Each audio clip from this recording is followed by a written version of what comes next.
Hey everybody, Flying Fox Fruits, Adam Shafran here with a little tidbit on how to propagate Plinias again.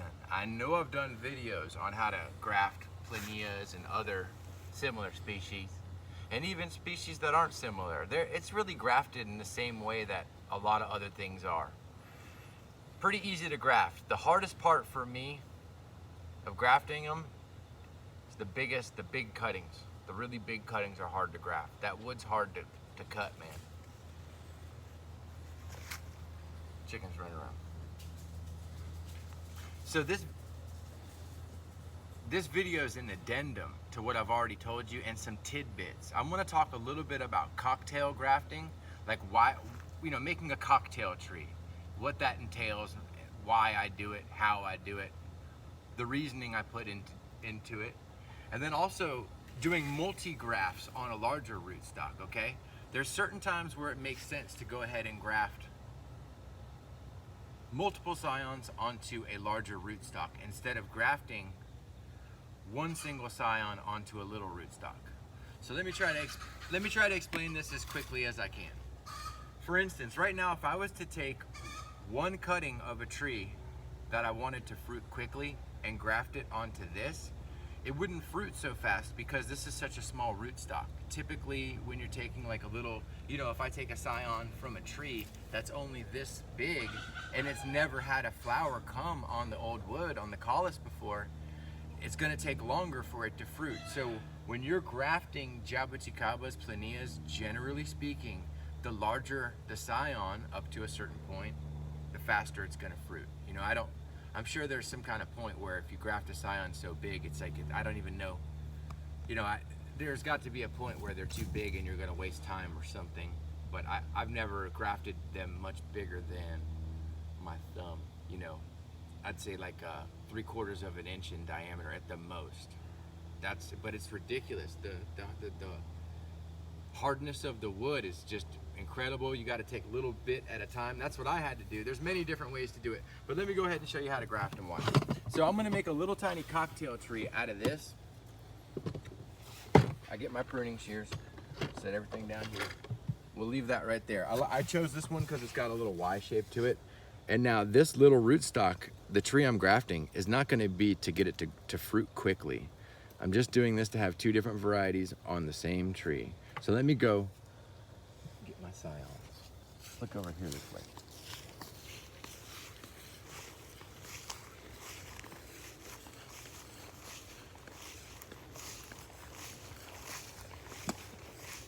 When you're making a cocktail tree,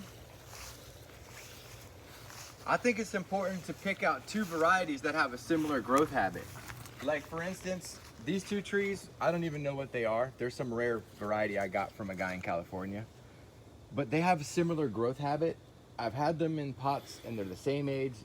They have same growth habit. I think it may be the same species, just showing variation, seedling variation. It's probably a cauliflower species. But man, these would be a good match. So let's see what I can pair up. You know what sounds like fun to do? I might take Paluda domukuri and pair it with Spirito santensis. They may not be perfectly matched, but they're about even in their vigor. I think this will outgrow the Spirito though. But I'm gonna graft them together anyway. When I'm grafting cocktail trees, like I said, if you put Trunciflora with Anomaly or the red, it's gonna outgrow it. Look at what happened over here. I got a cocktail tree. It's years old. Look at it over here, Angel. Look at the bottom. These are both the same age cocktail tree. I grafted this years ago. The red has flowered and fruited, but look how small it is at the base. Look at, it's on the same rootstock. And like, these are the same age, grafted at the same time, same size scions. I've even pruned the Trunciflora to keep it at bay, but it's outgrowing the other one. Look at the size. Look at it, it's just dominating. It's almost like with citrus. When they make a citrus cocktail tree, if they put a pomelo or a grapefruit with a key lime, the grapefruit's gonna take over. So the same thing with your Plinia varieties. So anyway, we're gonna try to match these two up. I'm gonna take a nice upright cutting I'll take a nice upright cutting off of the PDM, Peluda do Mucuri. Cut off any of the excess stuff. Pull off the leaves there. Gotta hurry this up and make it faster. And I cut it back right behind that. That's what I like to do. Let's get a piece of that spirito. There's one in the ground over this way. Let's check it out over this way.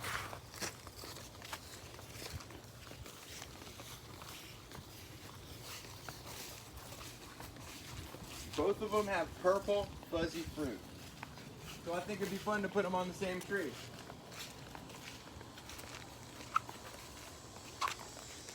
Here's my PDM. No, Spirito. This is Spirito. So I'm looking for an upright branch that I won't miss. About the same size.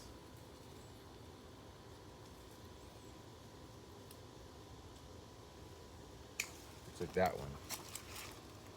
And then I'll knock this back. And let's run right back over to that grafting table. This one's got some funky stuff going on with the big old bud sticking out. See that one right there? That big bud? When I wrap it, I'm careful not to break that. Anyway, it's gonna be fun.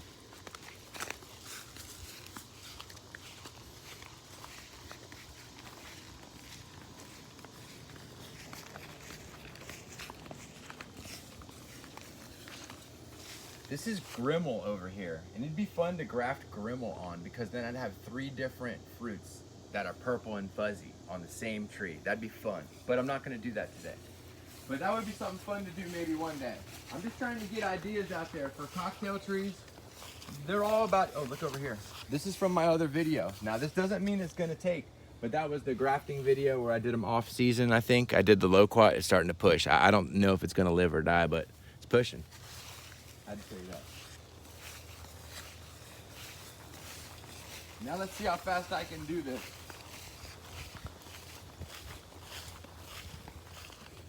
So I keep my scions right here, keep them nice and clean, lay them down, get your tape out. This is buddy tape, perforated. Wrap them from bottom to top.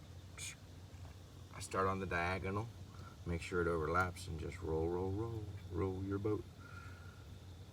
Gently down the buddy tape. All right, there's one. Look, I had some extra from that. There's a little chunk on there. See, there's a little chunk coming off of here. I'm gonna take that off. And then, look at, I'm wrapping it from bottom to top. And now remember, this one's got a bud on it and I'm trying not to break when I wrap. See, there it is right there. Just gonna go real slow when I get there and just gently cover that one up. Oh, I broke it. I broke that bud off. That's kind of funny. I tried not to break it, but then I broke it, y'all. I'm clumsy today, all right?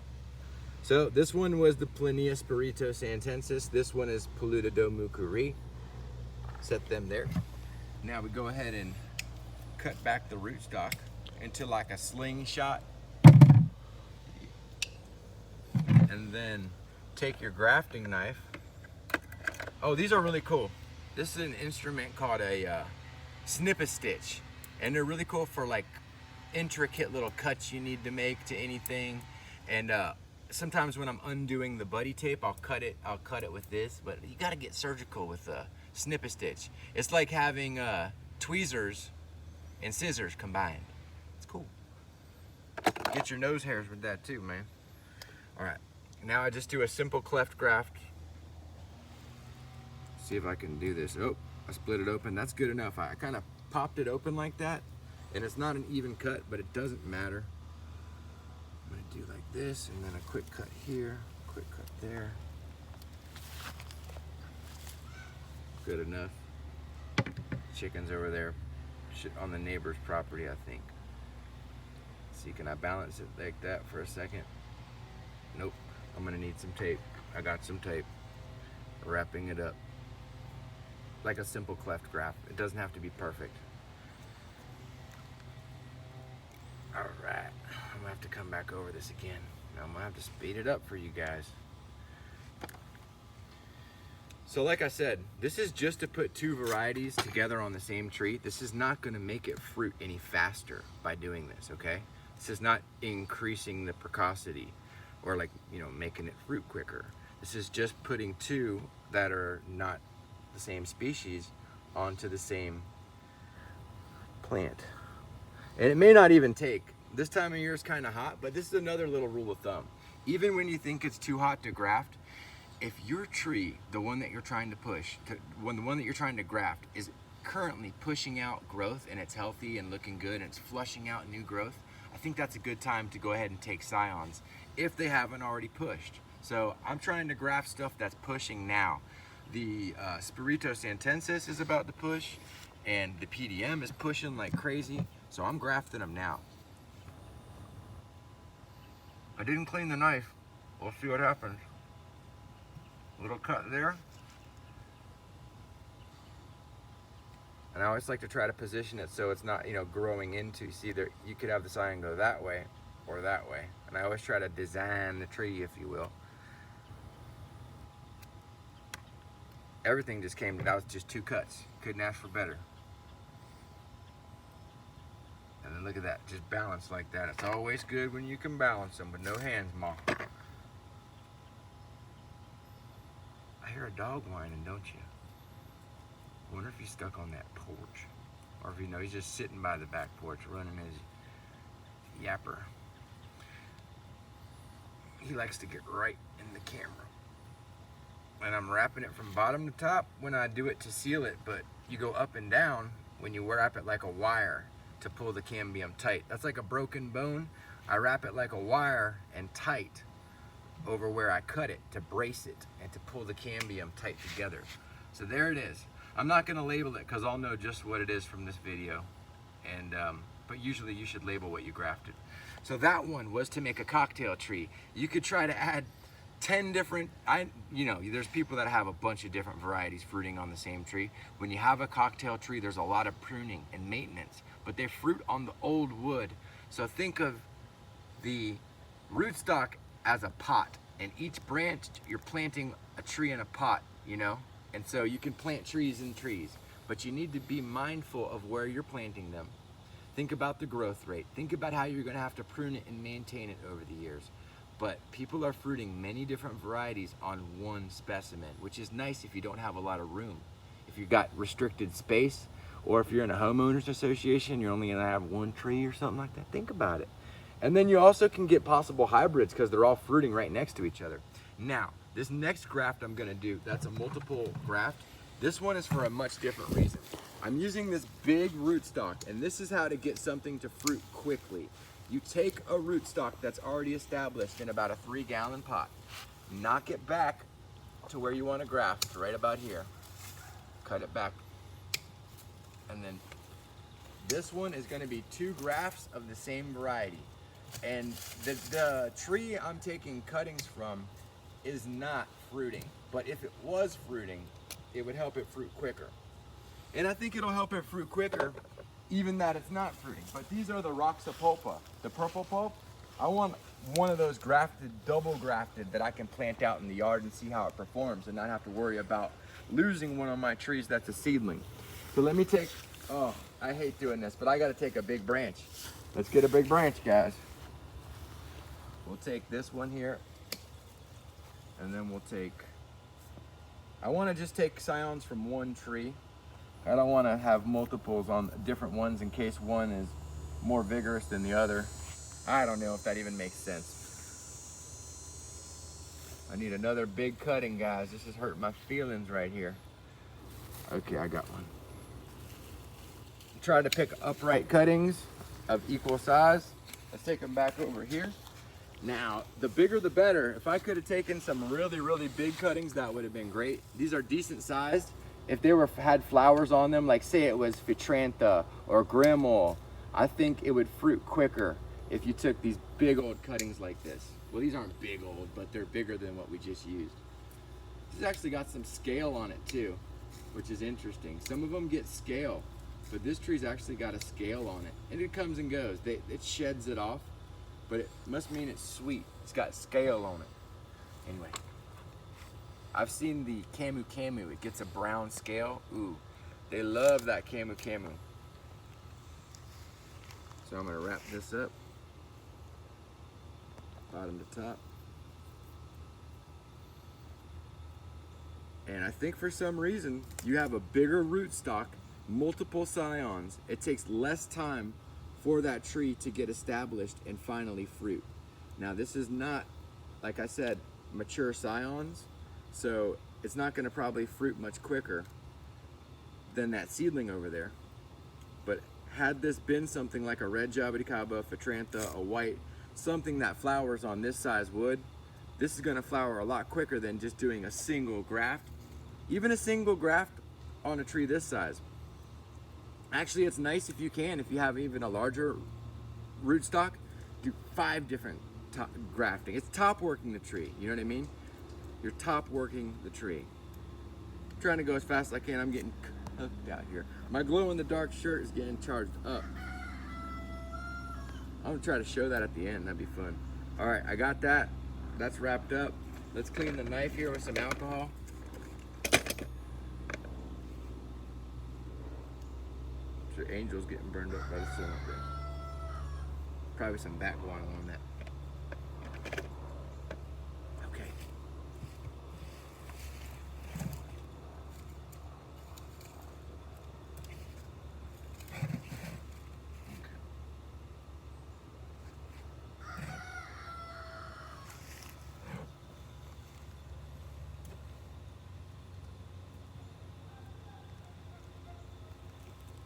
Split that down the middle and recut that. I keep thinking it's a smaller scion. I'm gonna bring it down a little more and just go right down the middle because that matches. You're really splitting it, not cutting it. There's that. And let me show you how to cut this. Position it how you think it'd be good, right about like yay. A little bit at a time. I didn't try to go all the way through, then find the exact opposite side, little bit at a time. Little bit at a time. You don't have to be a hero. And just keep it flat. You get that thing looking like a reed and a saxophone, that's good. That's about it. Anyway, let's see how that comes together.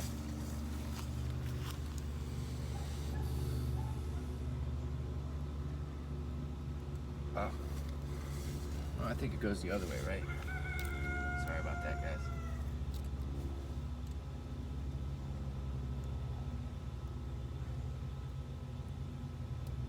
Like pieces of a puzzle. All right, wrap that up. Ooh, it's hot. You want to graft in the shade usually, but we were trying to get some really good lighting for you.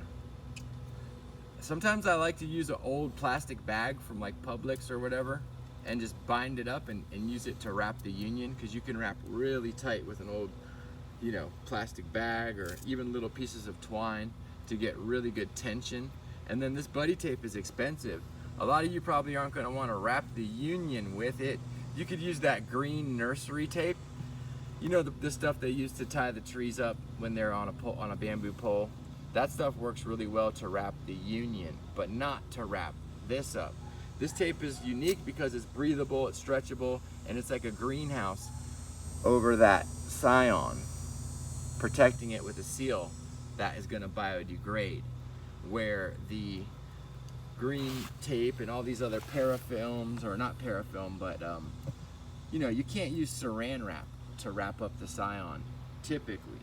But I've seen people pull off some crazy stuff with their own products, and just, you don't need all of these fancy tapes and knives, and you can graft with a scalpel or a box cutter or kitchen knife, I guess, but it's really a lot easier if you have the supplies.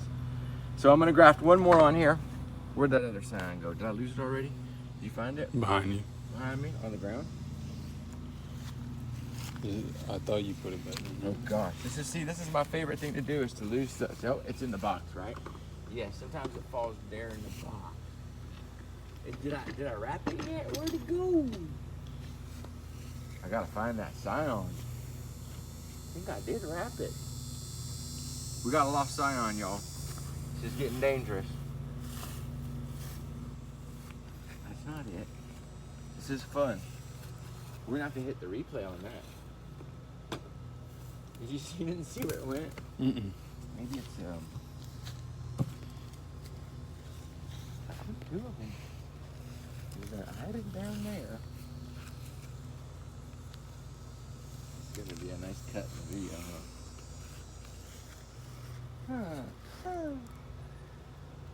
Oh.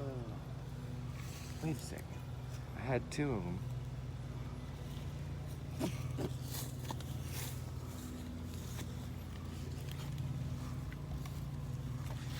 guess yeah, just keep filming. There it is, under the bucket. I pulled the bucket back and I got underneath the bucket. That was definitely an edit.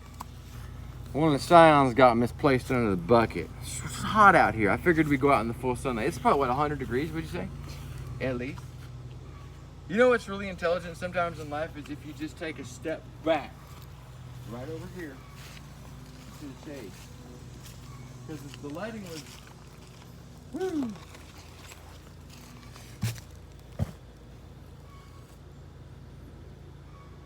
Better.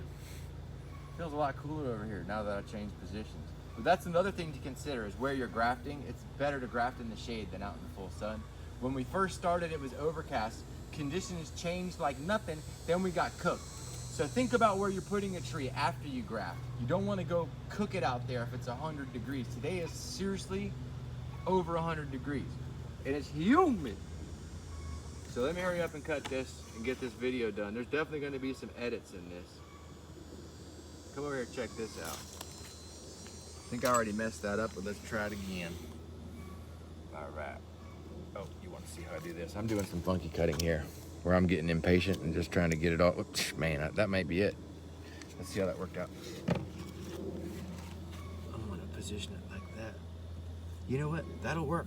Take a look at that. I'm gonna go get my tape. I left it in the sun to cook. You don't want to leave your buddy tape in the sun. That's bad. It will melt it and make it stick together. So don't leave the buddy tape in your car. Keep the buddy tape somewhere dry and cool. So these are them. And I'm gonna definitely put these in part shade and see if they might survive. And this variety I'm grafting again is a variety of Plinia cauliflora called Roxa pulpa. And or pulpa roxa, it means purple pulp. It's got this vivid, beautiful purple pulp like a dragon fruit pink. Gorgeous. The trees are really pretty, they're easy to grow. The fruit's supposed to be large with a thick skin and big seed, but sweet flavor. So hey, I don't mind seeds. You get to plant those.